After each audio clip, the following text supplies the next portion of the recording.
Good morning to all students. आज का हमारा टॉपिक है concept of work and heat, यानी कि ऊष्मागतिकी में कार्य एवं ऊष्मा की धारणा अत्यंत महत्वपूर्ण है, इसलिए इसको समझना बहुत ज़रूरी है। और कार्य और ऊष्मा के संबंध में हमें निम्नलिखित बातों को ध्यान में रखना चाहिए। पहला है कि कार्य तथा ऊष्मा हमेशा तंत्र की बाउंड्री पर उत्पन्न होते हैं। दूसरा है कार्य तथा ऊष्मा तंत्र की अवस्था परिवर्तन के दौरान उत्पन्न होते हैं। तीसरा है कार्य तथा ऊष्मा को पारिपार्श्विक पर हुए प्रभाव द्वारा व्यक्त किया जाता है। चौथा है कि दोनों ही बीजीय राशियां हैं, अतः इनके मान धनात्मक तथा ऋणात्मक दोनों हो सकते हैं। जैसे अगर सिस्टम के द्वारा कार्य किया जाता है तो कार्य का मान ऋणात्मक, और अगर सिस्टम पर कार्य किया जाता है तो कार्य का मान धनात्मक आता है।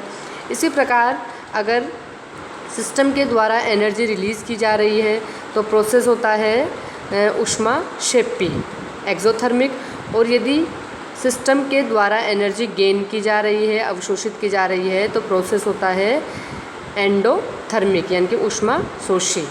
ठीक है, यानी कि जब प्रोसेस एक्सोथर्मिक होता है तो ऊष्मा का मान ऋणात्मक होता है, और अगर प्रोसेस एंडोथर्मिक होता है तो ऊष्मा का मान धनात्मक होता है।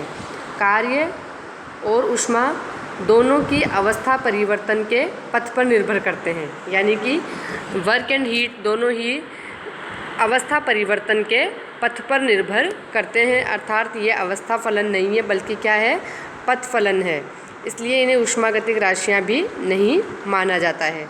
कुछ विशेष परिस्थितियों को छोड़कर न तो ऊष्मा और न ही कार्य का अवकलन और न ही dQ तथा dW का समाकलन किया जा सकता है, इसलिए ये दोनों ही इनएग्जैक्ट डिफरेंशियल कहलाते हैं। ठीक है, यानी कि अब बात है कि एग्जैक्ट और इनएग्जैक्ट डिफरेंशियल क्या होते हैं। ठीक है, तो यानी कि जो एग्जैक्ट डिफरेंशियल होते हैं, जैसे internal energy, Gibbs free energy, Helmholtz energy, तो इनको क्या किया जा सकता है, उपयुक्त सीमाओं के बीच में समाकलित किया जा सकता है। यानी कि जो एग्जैक्ट डिफरेंशियल होते हैं उन्हें हम उपयुक्त सीमाओं के बीच समाकलित कर सकते हैं। और दूसरा कैरेक्टरिस्टिक फीचर क्या होता है एग्जैक्ट डिफरेंशियल्स का, कि इनके चक्रीय समाकलन का मान सदैव शून्य होता है। ठीक है, जबकि Q और W दोनों ही क्या है, स्टेट फंक्शन नहीं है बल्कि ये पाथ फंक्शन होते हैं। यानी कि हम कह सकते हैं कि इनके जो परिमाण है उनमें जो परिवर्तन आता है वो प्रक्रम के पथ पर निर्भर करता है। अतः ऊष्मा तथा कार्य के अवकल यानी कि डिफरेंशियल जो कि क्या क्या हो सकते हैं, डेल Q और डेल W, ये इनएग्जैक्ट डिफरेंशियल कहलाते हैं। जबकि इन दोनों में जो डिफरेंस है यानी कि del Q minus del W, तो उनका डिफरेंस क्या कहलाता है, DE। ठीक है, जो कि एक एग्जैक्ट डिफरेंशियल है। अब जो एग्जैक्ट डिफरेंशियल होता है उनका क्या किया जा सकता है, उपयुक्त सीमाओं के बीच में समाकलन किया जा सकता है।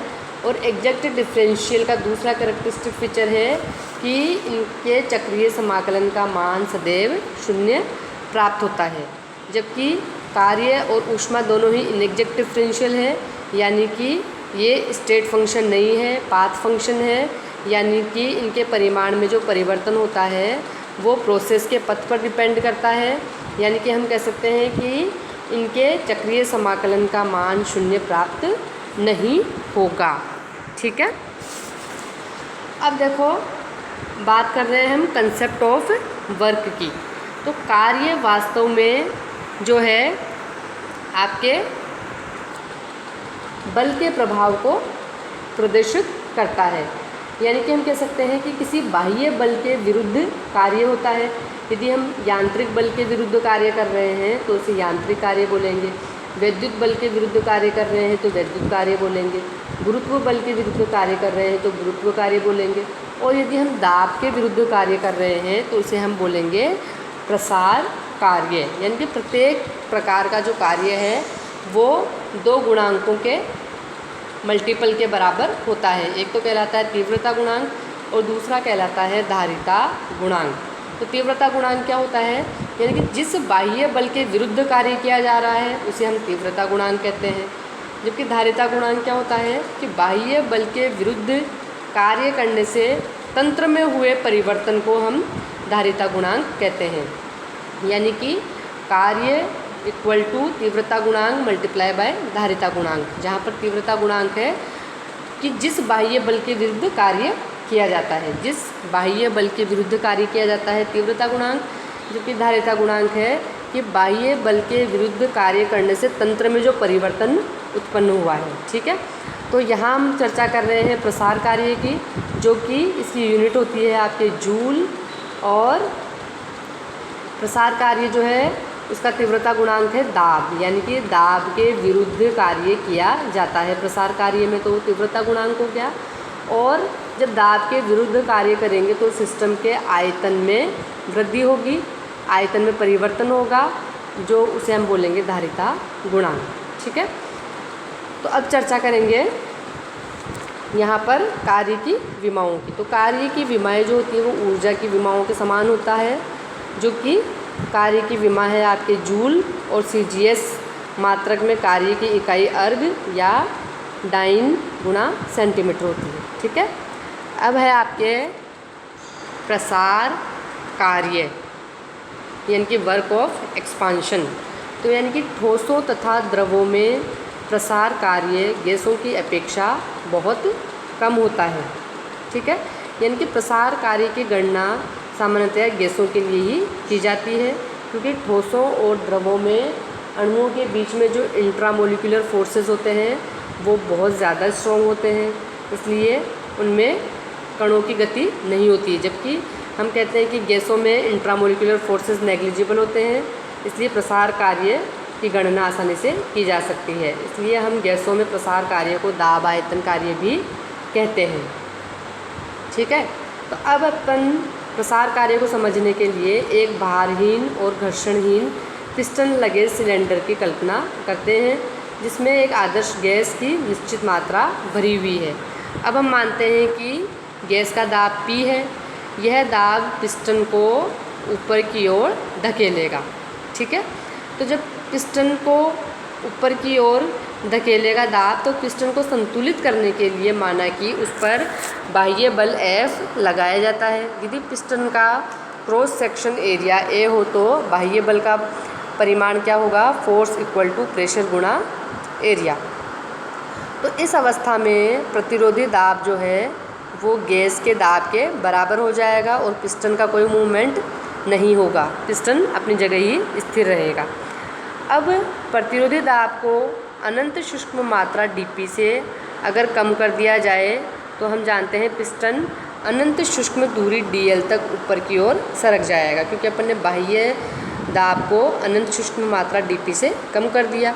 तो प्रसार कार्य होगा, यानी कि पिस्टन ऊपर की ओर बढ़ेगा, अर्थात गैस को अपने पारिपार्श्विक पर अनंत सूक्ष्म कार्य dW करना पड़ेगा।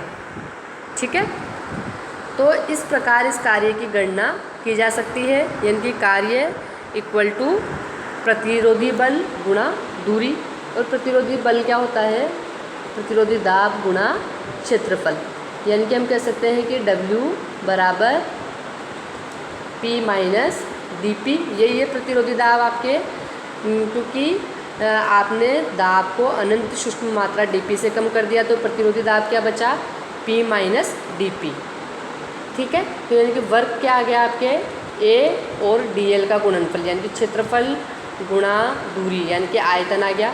तो यानी कि W बराबर P माइनस dP गुणा dV। ठीक है, अब जब हम इस समीकरण 10 को सॉल्व करेंगे तो W बराबर क्या आ जाएगा, PdV माइनस dP गुणा dV। तो यहाँ dV आयतन में अनंत सूक्ष्म वृद्धि है। यदि गुणनफल dP और dV को अत्यंत सूक्ष्म मानते हुए उपेक्षा कर दी जाए, यानी कि dP गुणा dV, यानी कि dP और dV का जो गुणनफल है उसको बहुत कम मानते हुए उसकी उपेक्षा कर दी जाए, यानी कि नेग्लिजिबल मान लिया जाए, तो कार्य क्या होगा, W बराबर PD है। ठीक है, यदि प्रसार से पहले गैस का आयतन V1 तथा प्रसार के बाद आयतन V2 हो तो संपूर्ण कार्य की गणना समीकरण 11 का V1 तथा V2 सीमाओं में समाकलन करके किया जा सकता है। ठीक है, यानी कि हम कहें कि IUPAC की परिपाटी के अनुसार प्रसार कार्य कैसा होता है, ऋणात्मक। यानी कि सिस्टम के द्वारा कार्य किया जा रहा है, और सिस्टम क्या है कि एक सिलेंडर में हमने गैस भर रखी है, आदर्श गैस, और उस पर पिस्टन लगा हुआ है। तो ये जब इसका प्रसार कार्य होगा, यानी कि सिस्टम के द्वारा कार्य किया जा रहा है, तो कार्य का मान ऋणात्मक आएगा। यानी कि W बराबर minus integration V1 to V2 PdV। अब दाब तथा आयतन की विभिन्न परिस्थितियों में संपूर्ण कार्य का परिकलन किया जा सकता है। पहला है स्थिति कि जब प्रतिरोधी दाब स्थिर हो, यानी कि हम कह सकते हैं यदि P का मान स्थिर रहता है तो समीकरण 12 को निम्न प्रकार से लिखा जा सकता है। यानी कि P को कांस्टेंट मान लिया, तो जो है कांस्टेंट राशि का कभी भी इंटीग्रेशन नहीं होता है, तो W बराबर minus P integration V1 to V2 dV। यानी कि dV का जब इंटीग्रेशन हुआ, लिमिट्स लगाई V2 से V1, तो इंटीग्रेशन होके क्या जाएगा, W बराबर माइनस P ब्रैकेट में V2 माइनस V1, या हम कह सकते हैं W बराबर minus P delta V। IUPAC की परिपाटी के अनुसार निकाय के द्वारा किया गया कार्य ऋणात्मक और निकाय पर किया गया कार्य धनात्मक होता है। यानी कि प्रसार कार्य का परिमाण ऋणात्मक आएगा और संपीड़न कार्य जो है उसका परिमाण हमेशा धनात्मक आएगा। यानी कि हम कह सकते हैं कि प्रसार में किया गया कार्य ऋणात्मक और संपीड़न में किया गया कार्य धनात्मक होगा। यानी कि W बराबर माइनस P डेल्टा V। यानी कि प्रसार में हम जानते हैं कि आदर्श गैस के आयतन में वृद्धि होती है, यानी कि V2 is greater than V1, यानी कि W क्या आ जाएगा, नेगेटिव। जबकि संपीड़न में जो है इनिशियल वॉल्यूम जो है उसका मान तो होता है ज़्यादा, और फाइनल वॉल्यूम का मान क्या होता है, कम। यानी कि V2 के मान कम होता है V1 से, तो W क्या हो जाएगा, पॉजिटिव। अब सेकंड जो कंडीशन है आपके, वो है आपके कि जब प्रतिरोधी दाब शून्य हो। ठीक है, तो यानी कि जब प्रतिरोधी दाब P बराबर 0 मान लिया गया तो प्रसार निर्वात के विरुद्ध कहलाएगा, अर्थात किया गया कार्य क्या हो जाएगा, शून्य। तो इस प्रकार का प्रसार क्या कहलाता है, फ्री एक्सपांशन, यानी कि मुक्त प्रसार कहलाता है। और मुक्त प्रसार के दौरान किए गए कार्य का मान क्या होता है, शून्य। क्यों, क्योंकि मुक्त प्रसार में दाब का मान क्या रहता है, स्थिर। प्रतिरोधी दाब का मान स्थिर रहता है। अब तीसरी कंडीशन है आपके, जब गैस का आयतन स्थिर हो, यानी कि समायतनिक तंत्र हो। तो यदि अवस्था परिवर्तन में आयतन ही स्थिर है, यानी कि आयतन में कोई परिवर्तन नहीं हो रहा, कोई चेंज नहीं हो रहा, यानी कि dV का मान क्या हो गया, 0, तो भी W का मान क्या आएगा, 0। अब चौथी कंडीशन है आपके, जब प्रतिरोधी दाब भी परिवर्तित हो रहा हो। तो जब प्रतिरोधी दाब भी वेरिएबल हो तो कार्य की गणना करने के लिए P तथा V के ज्ञात संबंध की सहायता से P का V में तुल्य मान समीकरण 12 में प्रतिस्थापित करके समाकलन किया जाता है। तो कार्य की गणना जो है सिलेंडर में भरी गैस के P तथा V के मध्य खींचे वक्र, जिसे हम समतापी वक्र भी कहते हैं, इसके द्वारा की जाती है। माना कि P1 V1 तथा P2 V2 गैस के प्रसार के प्रारंभिक तथा अंतिम अवस्थाएं हैं। यदि PA जो है प्रतिरोधी दाब हो, अर्थात PA बराबर क्या हो जाएगा, P2, क्योंकि जो है प्रतिरोधी दाब जो है फाइनल प्रेशर के बराबर होगा, तब जाके पिस्टन स्थिर होगा। ठीक है, तो यानी कि प्रसार कार्य चित्र 1.4 A में छायांकित भाग के क्षेत्रफल के बराबर होगा। ठीक है, देखो अब है नेक्स्ट अपने संपीड़न कार्य, यानी कि work of compression. Work of compression जो है, यानी कि संपीड़न में पारिपार्श्विक द्वारा गैस या हम बोल सकते हैं सिस्टम पर कार्य किया जाता है, और इसकी गणना भी प्रसार कार्य के अनुसार ही की जाती है। लेकिन संपीड़न में अंतिम आयतन जो है वो प्रारंभिक आयतन से कम होता है, यानी कि कार्य का जो परिमाण आएगा वो धनात्मक आएगा, संपीड़न कार्य धनात्मक होता है, परंतु इसका जो मान होता है वो संगत प्रसार कार्य की तुलना में बहुत ज़्यादा होता है। ओके।